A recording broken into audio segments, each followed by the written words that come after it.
These are the wealthiest black dynasties in Nashville history, and their success stories are as wild as it gets.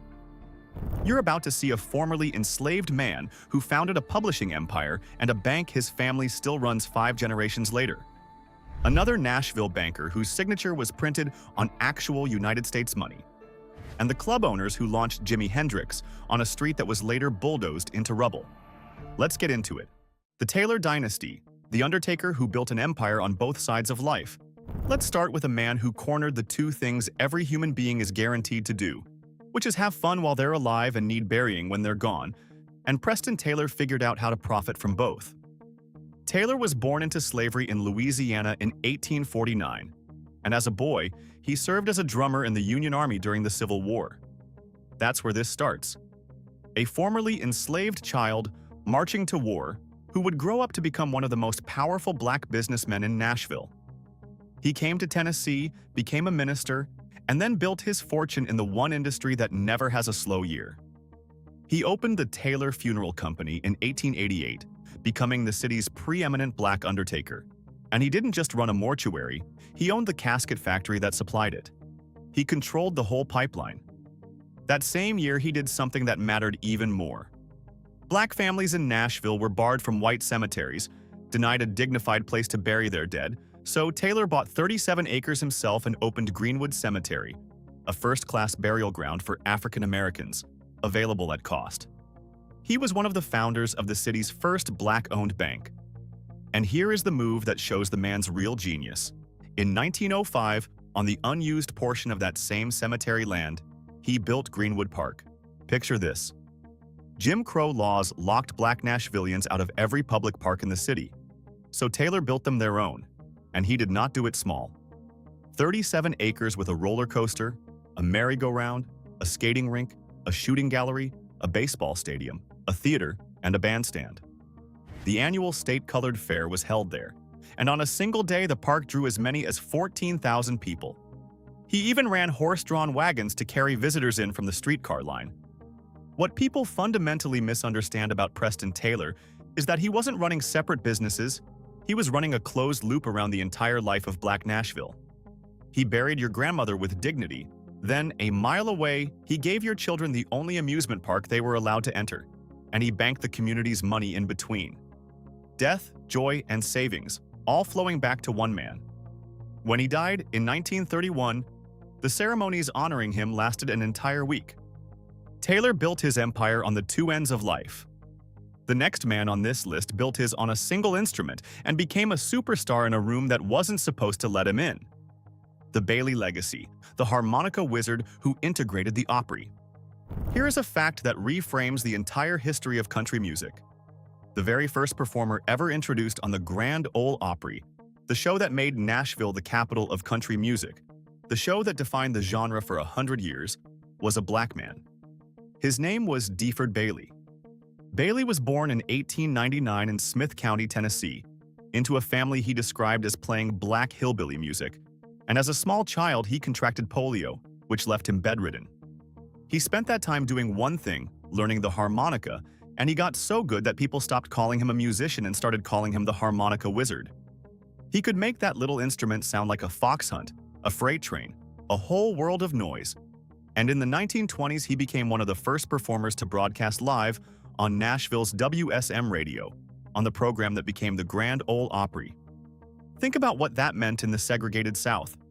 A black man was one of the biggest stars on the Opry, the most popular radio show in the region, beamed into hundreds of thousands of white homes across the country. He toured relentlessly, he recorded the first music ever recorded in Nashville, and for years he was the show's single most requested act. He helped build the very foundation of what became a multi-billion-dollar industry. Now here is the hard part of the story, and it matters. In 1941, a licensing dispute between the radio networks meant a lot of the songs Bailey played could no longer be broadcast, and the Opry fired him. The man who had helped build the show was pushed off it and largely erased from its official story for decades, and he spent much of the rest of his life running a shoeshine stand in Nashville. What people fundamentally misunderstand about Deford Bailey is that his story is the whole story of Music City in miniature, the black artistry at the foundation and the erasure that followed. But the record eventually got corrected. In 2005, he was finally inducted into the Country Music Hall of Fame. Nashville named a street after him, and his grandson still carries the family name forward on stage. The city tried to forget him. History refused to let it. Bailey made his name on the radio. The next entry is about the actual street where the music lived, a place so hot it pulled a young Jimi Hendrix straight into town. Speaking of the minds that build something out of nothing but talent and timing, a lot of it comes down to how the brain performs when it matters. That's the idea behind an audio series called The Genius Switch. It's based on the neuroscience of the flow state, that mode where focus and creativity click at the same time. And the whole routine is just listening with headphones a few minutes a day. It's a one-time $39, less than a single online course, and it's backed by a 90-day money-back guarantee, so you can test it on yourself with nothing to lose. If you're watching on your TV, pause and scan the QR code on screen with your phone camera, or tap the first link in the description. Now, back to the countdown and the address history forgot. The Jefferson Street Sound. The Music Row that came before Music Row. Everyone knows Nashville has a music row. Almost nobody knows there was a first one, a black one, and that for about 30 years it was one of the most electric strips of pavement in America. Jefferson Street, running through the heart of Black North Nashville, was lined with clubs. The Del Morocco, the New Era, Club Baron, more than 20 venues where, on any given night, the talent on those stages is almost hard to believe now. Etta James, Little Richard, Ray Charles, B.B. King, Ike, and Tina Turner.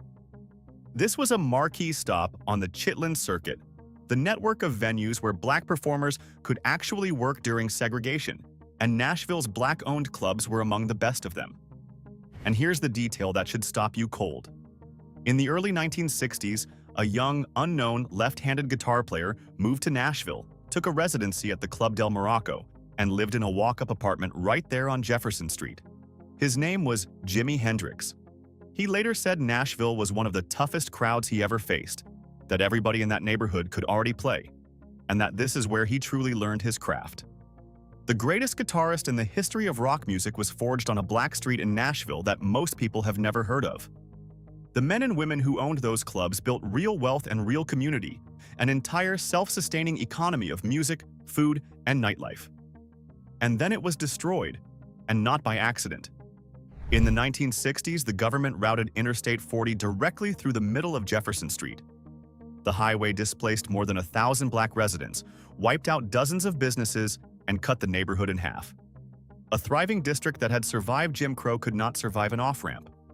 What people fundamentally misunderstand about Jefferson Street is that its disappearance wasn't natural decline, it was demolition. This was a black music row generating culture that shaped the entire American songbook, and it was paved over in the name of progress. Today, a single man, Lorenzo Washington, keeps its memory alive in a small museum run out of a house, because the wealth and the music that street produced were too important to let vanish completely. That street was where the music got made. The next man operated in a different world entirely, one of banks and boardrooms, and he rose so high his name ended up printed on American money.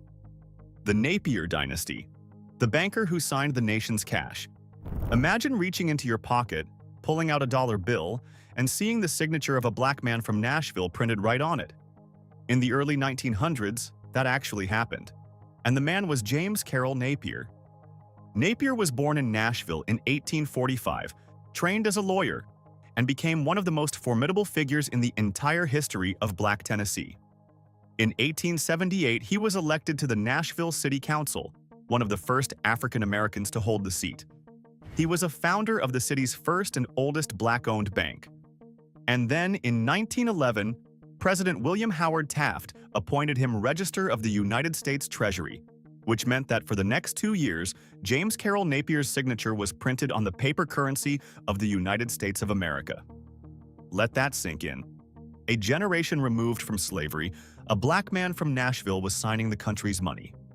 His power came from stacking law, politics, and banking into one career, and understanding that in a segregated economy, a black community needed its own everything, its own attorney, its own banker, its own man with connections all the way to the White House.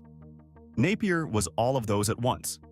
He used his national profile to fight for his community and to steer real resources back to Black Nashville, and institutions across the city still carry his name today. What people fundamentally misunderstand about a figure like J.C. Napier is that his signature on that currency wasn't symbolic, it was leverage. A man trusted to sign the nation's money was a man white power brokers had to deal with, and he spent that credibility relentlessly, financing black enterprise and defending black rights at a moment when both were under open attack. He turned a ceremonial signature into a weapon for an entire community. Napier helped found that first black bank. The institution he helped build turned out to be the most durable thing on this entire list, because it is still open today. The Citizens Bank lineage, the oldest black-owned bank in America. Here is a record that almost nobody knows Nashville holds. The oldest continuously operating black-owned bank in the entire United States is not in Atlanta, not in Chicago, not in Harlem. It's on Jefferson Street in Nashville, and it has been open since 1904. It started as the 1-cent savings bank, and the name was the whole philosophy. The founders wanted a place where a black family could deposit a single penny and begin building, because in that era the white banks either turned black customers away at the door or treated them with open contempt. 3 of Nashville's most powerful black leaders came together to build it: R.H. Boyd, Preston Taylor, and J.C. Napier, essentially the founding fathers of Black Nashville, pooling their strength into one institution. It opened in January 1904, and it has never closed since. Think about what that bank has survived. The Great Depression, which vaporized thousands of white-owned banks across the country, could not kill it because its leaders ran it with almost paranoid caution, investing conservatively and refusing to chase quick money. In 1906, it served as the depository for the defense fund of the Afro-American Council, meaning this Nashville bank literally helped finance the early civil rights movement. It reached $1 million in capital by 1946 and became the beating financial heart of North Nashville. What people fundamentally misunderstand about a bank like this is that survival itself was the achievement. Any bank can open. Staying open for over 120 years, through the Depression, through Jim Crow, through integration, through every economic crisis the country has thrown at it, while remaining black-owned the entire time, that is almost unheard of in American finance, period. Every mortgage it wrote and every business it funded was wealth that would not have existed otherwise. It didn't just hold Black Nashville's money. It manufactured the city's black middle class, one careful loan at a time. And it still does. That bank was built by 3 men. One of those 3 built something even bigger, an empire that has now lasted 5 generations and is run today by his great-great-granddaughter. The McKissack dynasty, the family that drew the blueprints. Before we get to the crown, there is one more family that literally built Nashville, brick by brick, and they did it as the oldest black-owned architecture firm in the United States. The story goes back to a man named Moses McKissack, born into slavery, who learned the building trade and passed it down through his bloodline as a kind of inheritance no one could take away. His descendants turned that knowledge into McKissack and McKissack, founded in 1905 in Tennessee, the first black-owned professional architecture and engineering firm in America.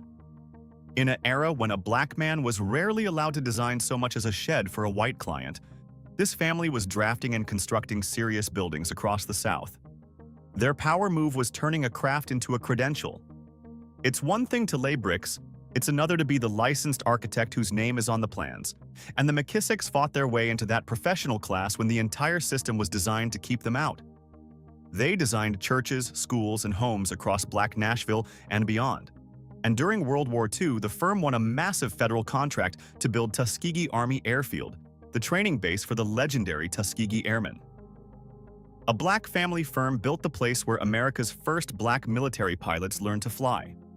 What people fundamentally misunderstand about the McKissacks is that architecture was one of the most locked down, credential-guarded whites-only professions in the country, and this family broke into it and then stayed there for generations.